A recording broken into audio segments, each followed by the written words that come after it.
How's it going, everybody? I hope you are all having a wonderful day. In today's build, we're making a step stool designed for primarily reaching things around the kitchen. Let's get started.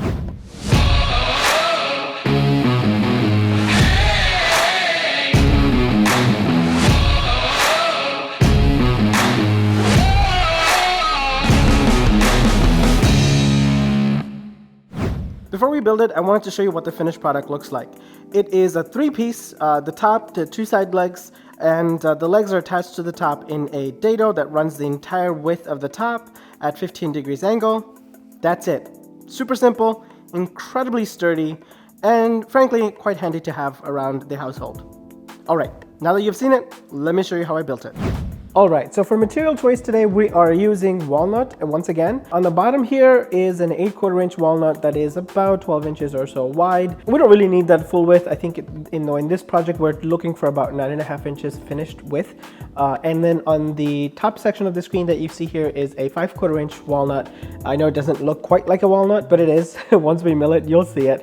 And the one thing that I wanted to mention is, well, two things I wanted to mention. One is you don't have to find boards that's this wide. I did kind of look through all of my lumber to find something that's suitable for this project, and frankly, I don't have a whole lot of lumber that's this wide, and you may not either. So, feel free to definitely glue up a bunch of pieces together to get to the width that you need for this project if you're building it. The other thing is the top.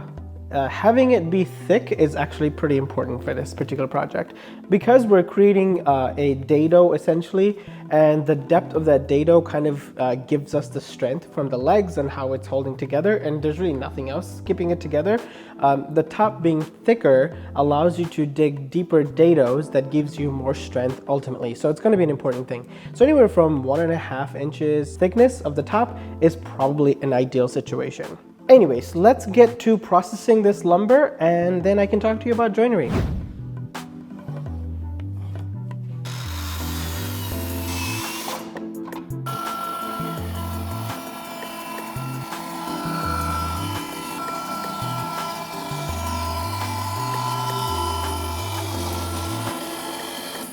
Okay, so I stopped everything because I realized that I was making a cut that I don't really want to make.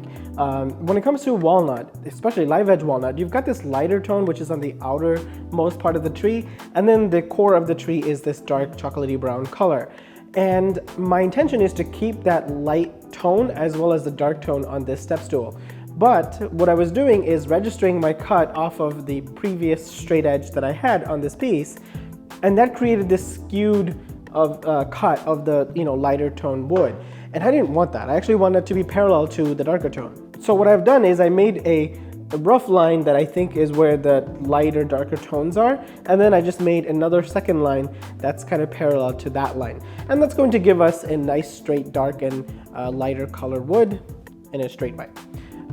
That does mean that I have to make this cut at a skew angle, and it also means that I have to replicate this line to be parallel to this side, and then also I have to square off this side and this side.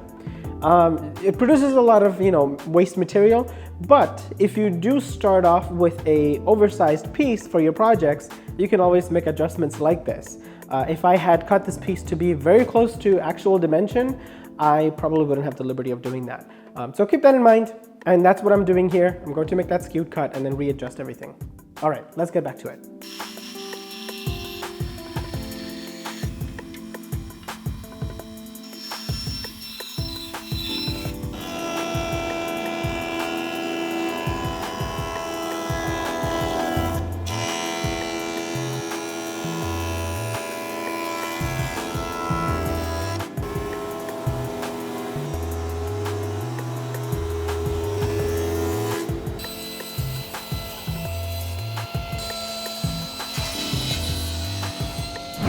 Okay, so with all of the milling completed, and this is the top piece and these two are our legs, we now need to consider joinery. And the joinery for this is actually really, really simple. Essentially, what we need to do is create a channel on the bottom side of the step stool, such that the channel will accept these legs. Now, if you make this channel or dado perpendicular, the step stool is the legs are going to come out in a perpendicular fashion. And that's fine for the most part, but it's not the most stable structure. So instead, what I want to do is flare this outward at a 15-degree angle. This poses a little bit of a joinery challenge because what we need to do then is we need to set our table saw blade to 15 degrees and make these cuts at 15 degrees. But in order for the legs to sit flush, we actually need to make a 15-degree cut down here as well. And ultimately, in order for the step stool to sit nice and flush on a floor surface, we also need to make a 15 degrees cut here. Anyways, before we do any of the joinery stuff, I want to make sure we sand all of these surfaces, particularly the legs, because once we sand everything, the thickness of this is going to change ever so slightly, and the thickness of this is going to play a very critical factor in the width of our dado. So let's sand everything, then we can measure the thickness of this material to cut our dado, and then I'll talk a little bit more about the actual joinery.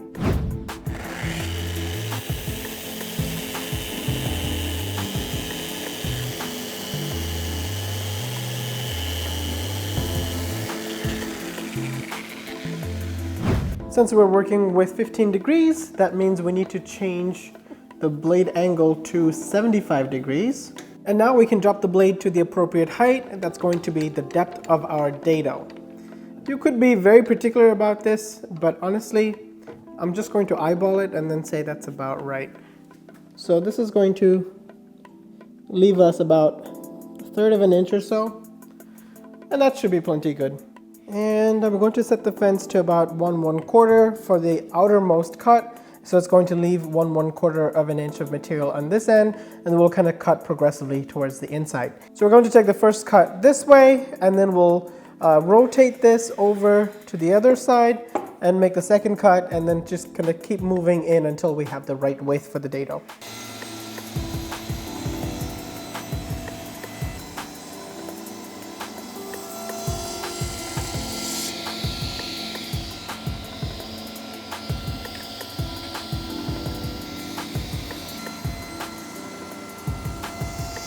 What you see now is a bunch of little ridges that's left over by the table saw blade because we were not using a flat top grind blade where it has like a raker at the top that creates truly flat bottom.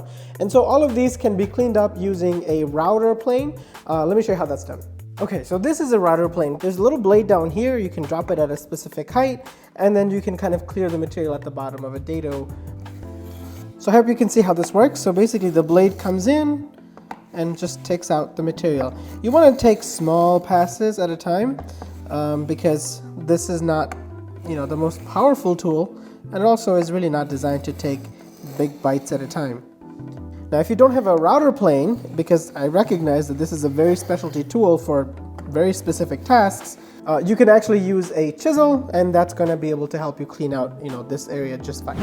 So our table saw blade is still tilted at that same angle that we used to cut the dados, and what we're going to do is we're going to now cut our legs. I want the overall height of the stool to be about 10 inches tall, and because of the dado kind of taking up some of the height, and there's only really 1/3 left over, I'm going to make these about 1/3 of an inch shy of 10 inches. Alright, so for the dry fit, I don't want to push anything all the way in because I fear that I might not be able to take it out, but I just want to get a general sense of whether or not this looks appropriate and if this is going to fit. And that appears to be the case. So I can kind of tell already that the angle in here, or the bottom here, is kind of in line with the angle that we cut, and it should based on math. And also we didn't change the angle of the blade, so there's no potential for us to make an error that way. Okay, so it's time for glue up. It should be pretty uneventful. Let's just dab some glue in here and hammer these bad boys in.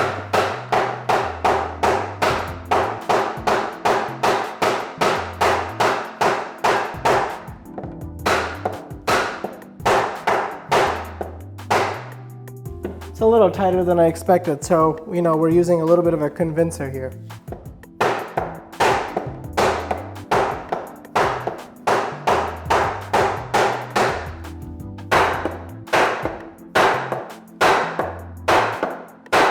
Okay, so I think we got it down. I am generally not a violent person, but I certainly felt like one today. Come on, go in there. So if you're new to woodworking, I highly recommend you buy a heavy-duty mallet. I call it a convincer because when in doubt and you can't get your joints to fit, in this situation, you know, there's not a whole lot of ways it can break apart. So that means you can use the convincer and keep trying to convince it. All right, I'll stop beating the dead horse. You may have noticed that there's a little bit of text on the top of the stool, and I wanted to kind of show what that is. I did it off camera on the CNC machine because, you know, this is not really the purpose of this video. The purpose of the video is to show you how I make this stool.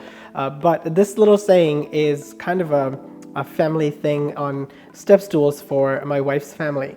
And so it says, "This little stool is mine. I use it all the time to reach the things I couldn't and lots of things I shouldn't." Many of you don't know this. My wife has a twin sister, and a couple of years back I made a stool for her that had this saying because her mom also has a stool just like this. And so now I wanted to make this particular stool for my wife, whom would have the same thing. So every person in the family would have a stool that kind of says the same thing, which I think is nice.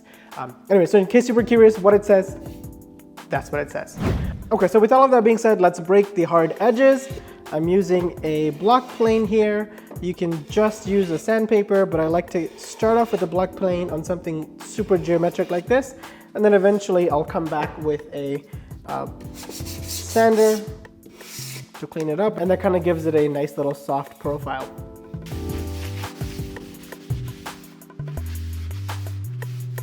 For finishing, we're keeping things pretty simple. I'm using nitrocellulose lacquer mixed with a little bit of lacquer thinner on an HVLP gun. Normally, you know, for a project this size, I probably would use the rattle can nitrocellulose lacquer, but I'm out of it, so we're using a gun.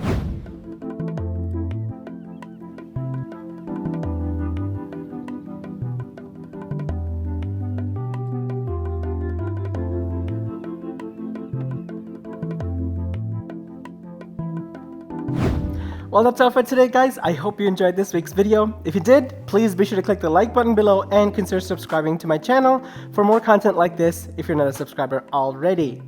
If you did not enjoy the video, please leave a comment down below. Let me know what you think and what kind of videos you want to see in this channel. Thank you so much for watching. I greatly appreciate your support, and I will see you. Oh, that was one knock too many. And I will see you. This is so stupid. On the next one.